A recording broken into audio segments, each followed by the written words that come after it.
even the kids are here as we write the final chapter of this game between San Pedro and Benilde. It is a 10-point lead held by the Red Lions as Gaspay trims it down to 8.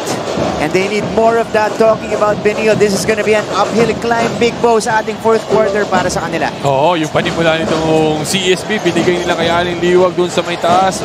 One-on-one. Actually, it's already a turnover. Yeah. Kaya lang, pagtapik nitong San Pedro, napunta kay Gaspay sa ilalim, kaya tutukan. Ito naman si Miller. Inatake niya. On a one-on-one again. Tatlo yung challenge. Foul. Yeah. And this is only a glimpse of what he can do. He can do, oo. Diba? What he can do.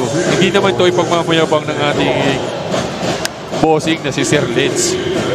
Kahit hinan ko, walang ibubugat ang banan to, Brad. In his debut in the NCAA, yan, 10 puntos na para kay Jonty Miller.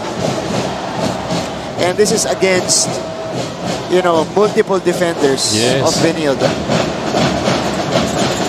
2 for 2. Hindi pa binabalik ni Coach Charles dito si SJ Moore. Gusto kong makita yung dalawa eh. SJ Moore tsaka yung Miller. Liwag. Tatlo yung sumalubong doon kay Alin Liwag. Nanggagaling yung offense ni Alin Liwag sa labas. Parang gusto niyang atakehin on a face-up galing sa labas. Kaya lang, ang daming kamay eh. And mahirap for a big na magdi-dribble ka tapos bigla na lang may tatapik sa'yo sa ilalim.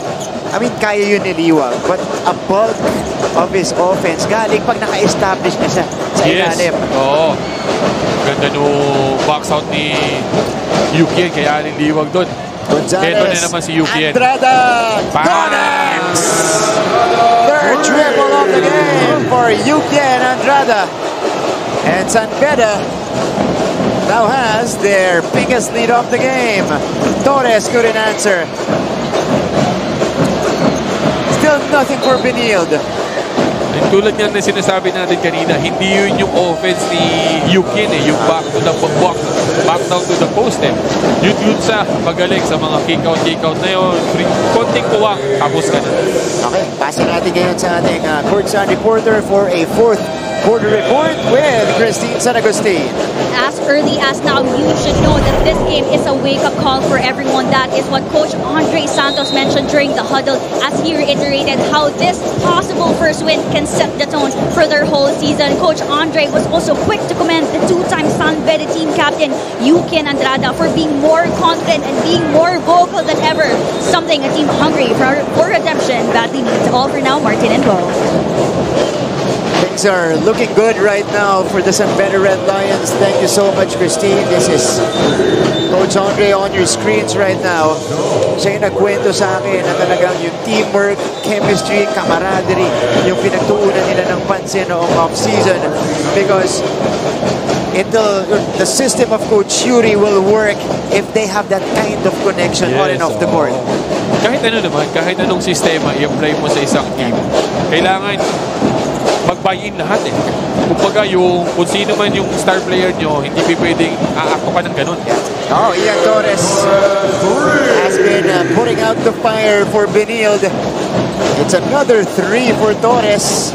And ang kagandahan doon, parang kumbaga hindi mapupunta sa waste yung effort ng mga bossing na padala kayo sa kung saan lugar abroad para lang kumbaga mabaliwala. That's right. Magkakaroon ng resulta kahit pa paano. Ito, direct resulto para sa San Pedro at Gonzalez. Ayun na naman. Drains the mid-range jumper. Steady ditong si Nigel. Kahit nung season 100 facilitator siya. Pag may chance, titira siya. Wala naman, hahanapin niya yung mga kasama niya.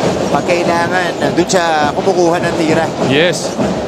Long cross-court pass by Benilde. Cometa attacking Gonzalez. And tama ka, Big Bo. The one-on-one plays are still prevailing here in the fourth quarter. Walang masyado eh. Walang masyado. Ito yung uling tira ni Ian Torres. And this is Nigel Gonzalez off the screen. Ayan, no? Ganun lang eh. Yeah? Napakasimple para dito sa batang to yung basketball. Liwag. Oh, taking the outside shot. Liwag in and out. That was online. Oh, he has that. He has that. Pero, eto, meron talaga siya yan. Kanina niya pa ginagawa yung dribble pull-up na yan. Ang hirap nga kasi supalpalin kasi ang taas tumalon. Jonty Miller, what an introduction to the NCAA for him. He now has 13 points. Sanchez face up Jay. No. Gaspay sending it out. Sanchez back to Gaspay. Atake si Gaspay. And that's on Joe Celso. Medyo malaki ang role nito ni Gaspay in today's ball game kasi siya yung pinag-iitiwalaan ni Coach Charles sa maging katuwang nito si Alin Liwag. And as you can see that, pull up by Miller. Yeah, this is scary hours right now for Jonty Miller. Kasi karamihan ng tira niya may bantay. Big Bong, at talagang sinasabayan siya. But parang hindi parang effortless siya. Effortless para sa kanya. Or pinag-aralan niya yung ganung klase ng tira. Ito yung turnover ni Justin Sanchez plus a foul. Head-to-head collision. Yeah, we're gonna review it. Kasi nga, medyo matindi ang tama para dito kay Ukien. Yeah, former teammates with the Red Lions and with the Red Cubs. Itong dalawang to. 80-66. San Beda establishing a dominant lead in the fourth frame. As you can see here, that's good defense played by Sahonia. Nasundutan si Sanchez. And on the recovery, nauna dun si Andrada. Nagkapagkaan. That's intentionally trying to hit Ukien. Kumbaga, ano lang, yung momentum niya towards Ukien. And syempre, pag nabangga ka, medyo magkakaroon ka ng extra motion na hindi naman natin inaasahan. Parehas lang silang humahasil para dun sa bola. Lalo-lalo na itong CSB kasi nga they were down by 14. That's Ito right. na natin pinakamalaking kalamangan nito. And if it's a headbutt, yung itatawag, alam mo naman kung intentional yung headbutt, kung inulo niya talaga. I think the off right hand nito ni Justin, yung tumama kay Ukien. So, we don't know. We're not the referee. But should be just a regular call. But that's the nice thing about the review. Kasi nga malalaman mo talaga kung ano yung magtamang tawag. That's right. Ito sinisilip nila ng mabuti. Yes. Ang ano din, ang isa pa sa problema, sa magiging problema nitong mga player na to. Yun na nga, binigyan siya na deliberate, unsportsmanlike foul. Was that criteria or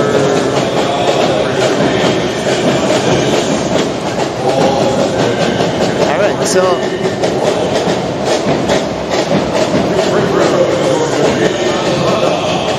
unsportsmanlike foul was called on Justin Sanchez. Ukien taking 2 free throws and San Beda will be gifted with a free possession. Yes.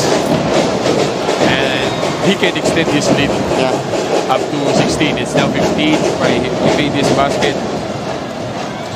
So from a scoreless first half for Ukien Andrada, now he already had 11 points. 3 triples and 2 free throws, all in the second half. Tulad nga ng sinasabi natin kanina, before the second half starts, hindi pa pwedeng zero yan. Hindi pa pwedeng scoreless yan si Ukien. You have to get him involved. Kailangan niya mapuntahan yung comfort zone naman yan. Ito si Jonty Miller. That's gonna be an offensive foul. Ang itinawag dito, tinuro si Ukien Andrada. Parang tinulak to ni Ukien, yung defender ito ni Miller. 82-66. They need to make a run. This CSB team need to make a run. Kasi nga 6 minutes na lang, 7 minutes, kailangan nila makascore. Inside pass, good play, executed. Justin Sanchez on the receiving end, plus the foul. off-the-ball movement para dito kay Justin Sanchez. Nahanap siya ni Gab Cometa. One of the few set plays we've seen in this game. I know, it was Torres pala. Oh yeah, Torres. Sahonya underneath Sanchez. Medyo natutulog doon si Sahonya. Nakakapag-sneaky nito si Justin Sanchez. Tuloy-tuloy pa rin si Justin Sanchez. Kaya lang, yun nga, medyo pabugso-bugso kasi hindi siya nahahanap eh. Kasi kung ako teammate nito, doon tayo kay Justin. Siya ay mainit eh. Hanggang sa, kumbaga, kapagod na to. Wow. Okay. After scoring 30 points in the first quarter, this is from our Sultan of Stats, Bong Ducanes. Benilde since then, in the next 39 points na ang naipupuntos. Wow. Medyo naglaylo. Yeah. Hindi. It's because of Justin Sanchez offense also in the first quarter. He already had 13. Yeah. In the first frame pa lang. And after that, wala na. And yun nga, sinasabi ko pa kanina pa. Justin Sanchez lang ang bright spot. As of now. 24 puntos. Wala pa rin. Aliliwag, wala. Sean Umali, foul trouble. Si Torres, si Cometa, medyo manaka-naka. Pero kailangan ng katulong eh. Yeah. Hindi pwedeng buhatin mag-isa eh. Allen Liwag right now, 2 out of 8 from the field, 4 points, and just 5 rebounds. Big ball. That is usual lang. Yeah. Usually, double figures yan sa rebound. Mr. Double-double to. Last season, 84-69. Cometa, mid-range J is off. Miller gets it. And the Red Lions can opt to take their time on offense. Sahonya. Celso. Face-up jumper. Left it short. Ito na si Ian Torres. Torres. Offensive foul.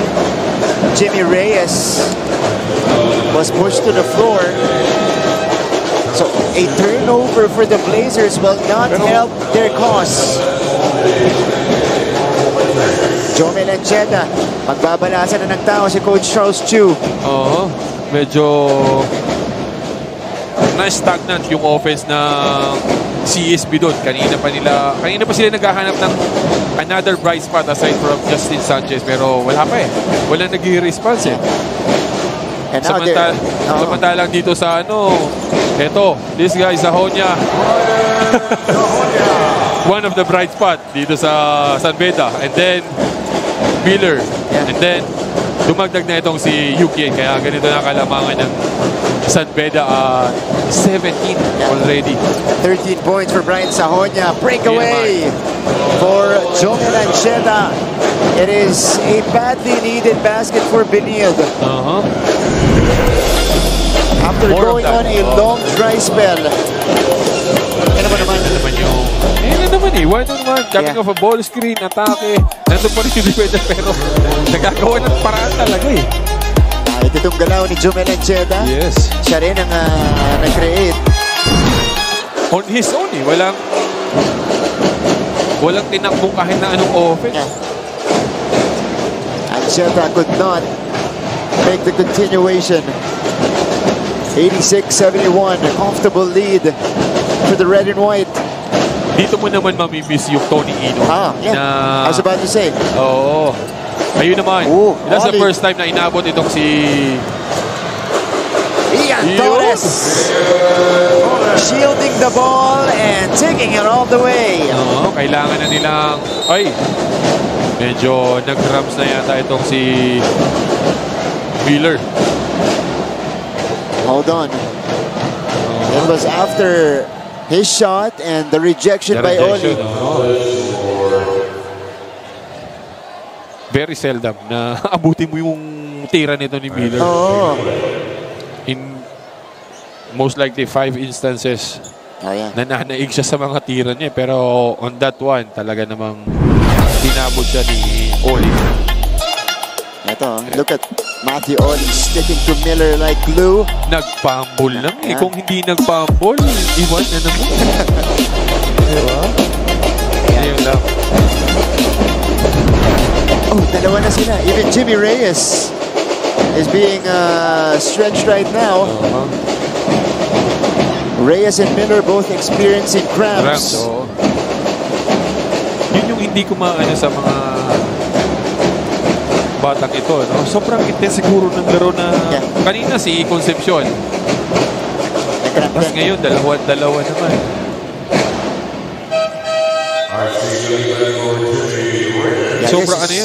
Sobrang intense ba ng ensayo, ng laro na talaga magka-cramp up ka eh.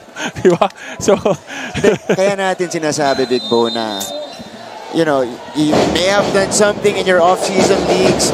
Sure. Yes. But the NCAA is a different beast. Iba. Kumbaga, in off-season, you'll experiment everything. Up to 15 or kung ilan ng player mo, you'll use it. Ito na naman si UPN sa corner. Wala. Jomel Ancheta. You need to use the guys. Uy! Ganda. Torres. Nagbitis lang, Yeah.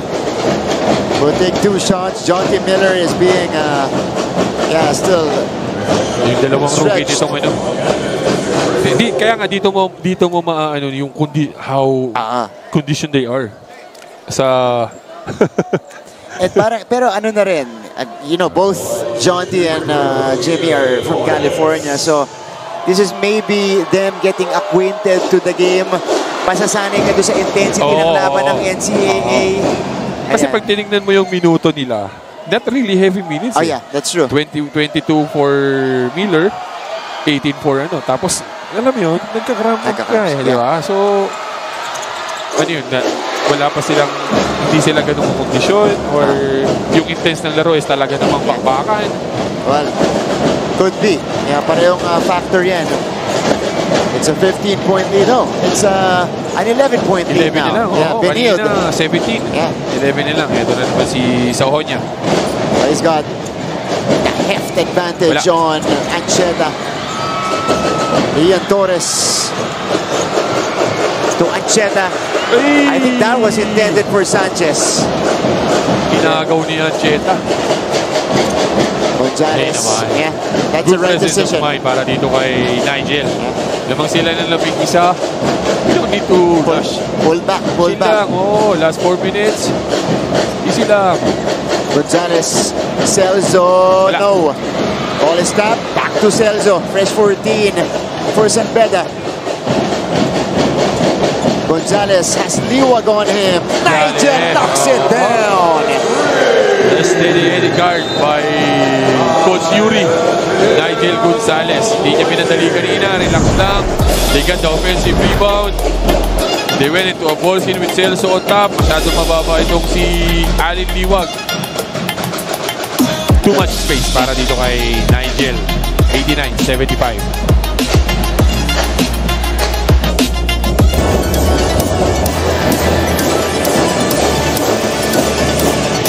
Surprised fans on the side of Benilde. By the way, we thank you for coming out. I'm talking about the students. We thank you for coming out, supporting your school today. Wala pa po kanina sa ating opening ceremony. Thank you for catching opening day, and I'm hoping that it will continue for the rest of the season. As you see here, NCAA Fancom in attendance. Right behind is the chairman, Sir Melchor Divina, of course, of Mapua University. Attorney Jonas, Sir Dax, Dr. Lorenzo. Ito yung mga nagwagabuhan natin, mga bossing dito sa NCAA. Kanina pa yan nandito. Jomel Ancheta. Benilde will try to chip away. Yes, Kailangan na nila. Hindi pwedeng sasabay sila dito sa slow pace ng San Beda kasi 13-point lead ito. Pag tinignan mo itong possession natin, 8 possession, 9, the max, pagka in-slow pace nila. And they need some stops. Yes, yes. Kasi kanina, humahabol na sila. 11 ang abante ng San Beda. 3-point shot coming from Nigel Gonzalez. Zadetule back inside. From the high of 17, bumaba ng 11. Kaya lang may fire extinguisher agad si Nigel na 3. Kaya bumalik sa 14. Ito naman down at 12. Pero mahaba pa to. Lot of basketball to be played with over 3 minutes remaining in the fourth. Good presence of mind para dito kay Nigel. Relax lang. Lamang tayo ng 12. Hindi natin makalamang dali. Oy! Fumble na. Nakuha pa ng...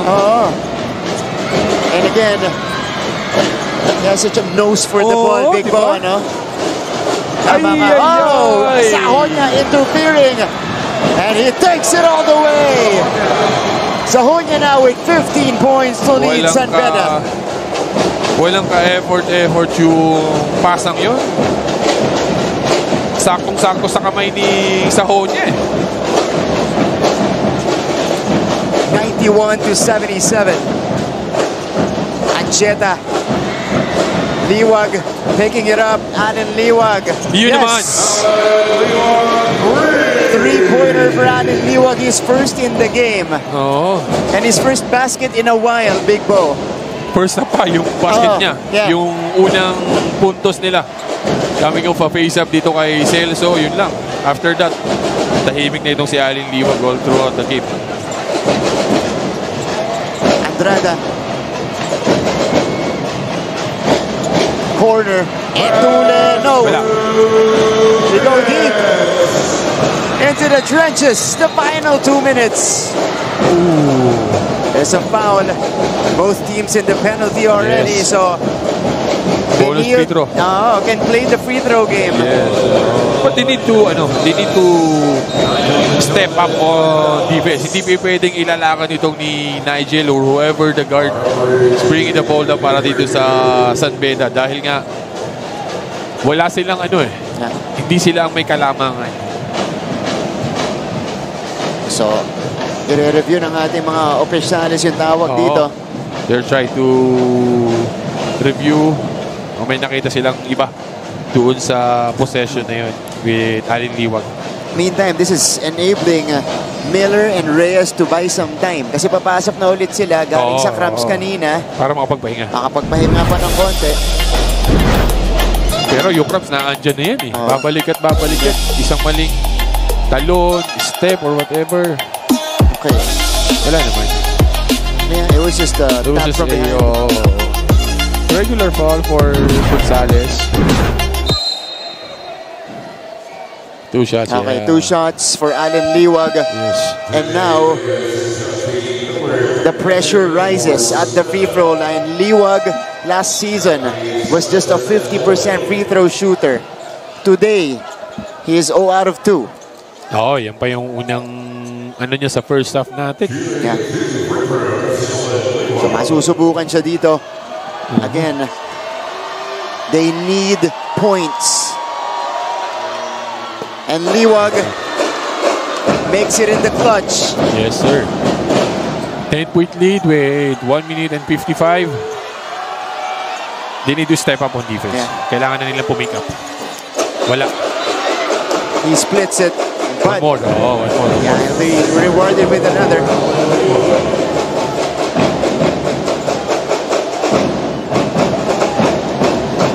So, isa pa para kay Alan Liwag after. Hold on. They reverse it. They reverse it. They give it to San Beda. Okay. So, tumimeout naman dito si Coach Yuri. Yes, they are comfortably ahead with a minute and 54 left. Inside the last 2 minutes. San Beda has the rock. Is this an easy cruise to the finish for the Red Lions? O makakahabol kaya itong Benilde?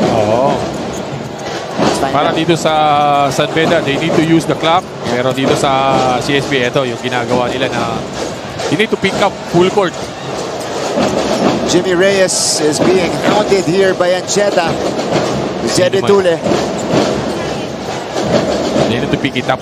Kasi nga lamang ng 10 itong San Beda. Ito na naman si Sahonia. Sahonia, 3 to shoot. Shot clock winding down. No. Puntik na naman yun. And Liwag is ahead. Alan Liwag. No. But there was a whistle. San Beda doesn't like it.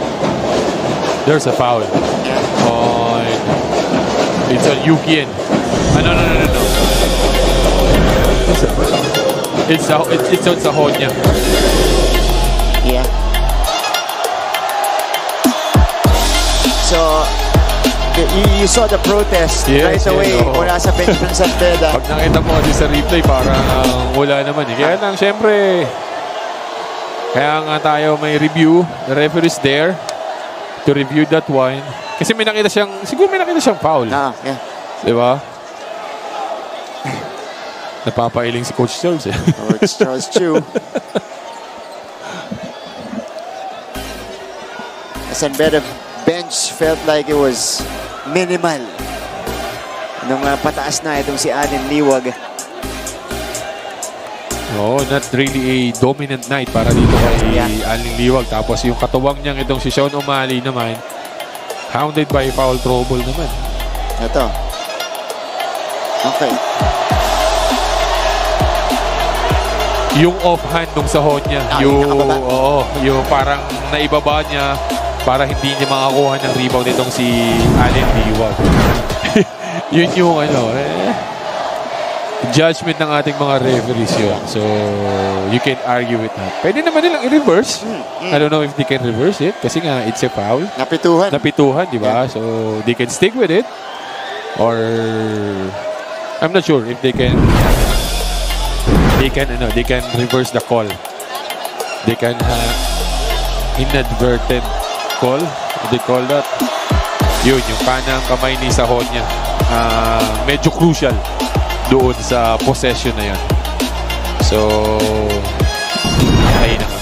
Uy! Wow! They called a sportsman-like foul on Sahonya. Wow! Wow! That's a big development, ha? Alright, from... Kasi pag na-shoot ito ni Allen Liwag, it will go down to 8. And they have the possession with 1 minute and 24 seconds na lang. Diba? That's a big development. An important swing in the ball game. But CSB or Benilde has to deliver. Yes.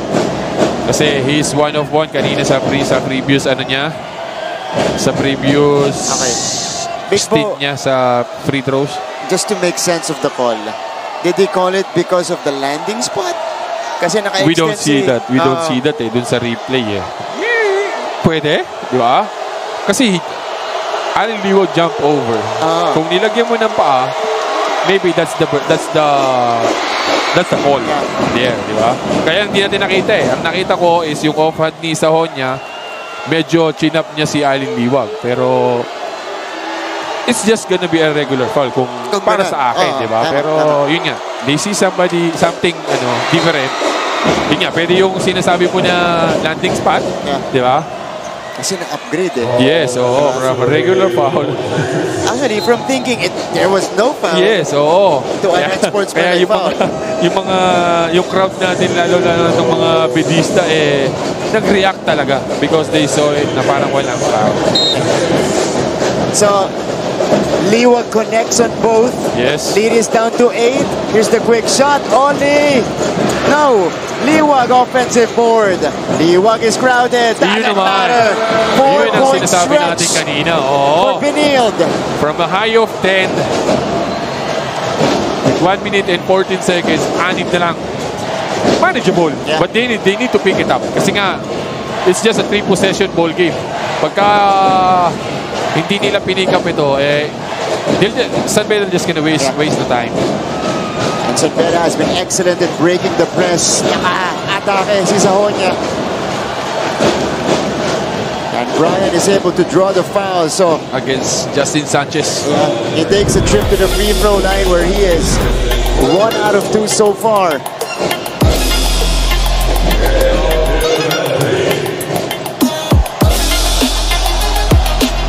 Medyo questionable yung tawag ng ating referee doon, pero a little bit of bump galing dito kay Sanchez, pero he already established his position there. Tatayo ka na lang. Pag bumangga sa'yo si Sahonya, they might let it go. Di ba? Pag bumagsak ka, very ano yung tama sa'yo, they can call offensive foul. Pero if you move a little bit, movement on the defensive side, the burden of they're gonna call foul on you. Ito na at 7. 1 out of 2. Justin Sanchez in a rush. Oh, minadali. Nothing there. Joe Celso against 2. Red Lions get a stop. Inside the final minute. Stolen away. Torres. Oleg. No. Miller grabs a crucial board. And he is fouled. They set it up twice for Oli, pero hindi niya ma-convert eh.